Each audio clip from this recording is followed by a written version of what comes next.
Matthew chapter 2. Jesus was born in Bethlehem, near Jerusalem, during the reign of King Herod. After Jesus' birth, a group of spiritual priests from the east came to Jerusalem and inquired of the people, "Where is the child who is born King of the Jewish people? We observed his star rising in the sky, and we've come to bow before him in worship." King Herod was shaken to the core when he heard this. And not only him, but all of Jerusalem was disturbed when they heard this news. So he called a meeting of the Jewish ruling priests and religious scholars, demanding that they tell him where the promised Messiah was prophesied to be born.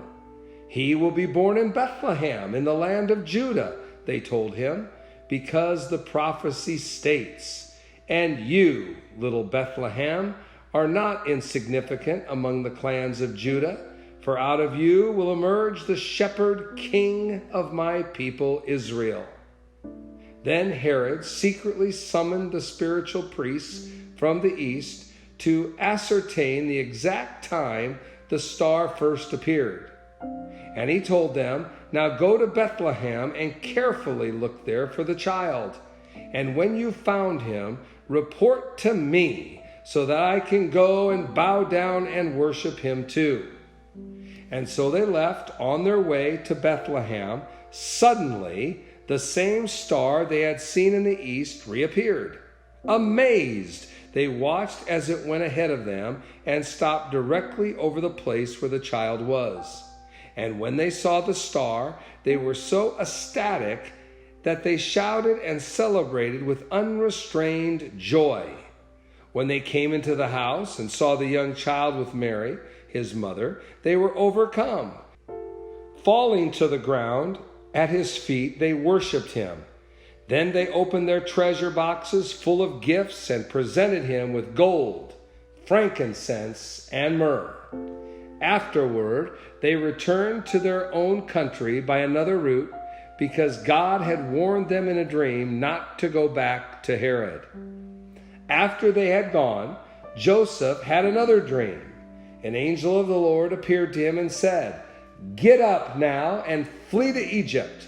Take Mary and the little child and stay there until I tell you to leave. For Herod intends to search for the child to kill him."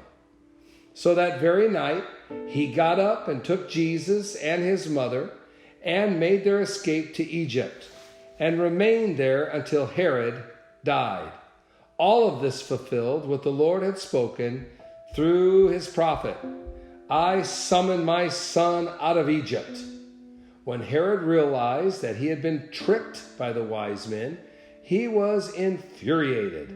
So he sent soldiers with orders to slaughter every baby boy 2 years old and younger in Bethlehem and throughout the surrounding countryside, based on the time frame he was given from interrogating the wise men. This fulfilled the words of the prophet Jeremiah. "I hear the screams of anguish, weeping and wailing in Ramah. Rachel is weeping uncontrollably for her children, and she refuses to be comforted because they are dead and gone." After Herod died, the angel of the Lord appeared again to Joseph in a dream while he was still in Egypt, saying, "Go back to the land of Israel and take the child and his mother with you, for those who sought to kill the child are dead." So he awoke and took Jesus and Mary and returned to the land of Israel. But when he heard that Archelaus, Herod's son, had succeeded him as ruler over all of the territory of Judah, he was afraid to go back. Then he had another dream from God, warning him to avoid that region and instructing him instead to go to the province of Galilee. So he settled his family in the village of Nazareth, fulfilling the prophecy that he would be known as the branch.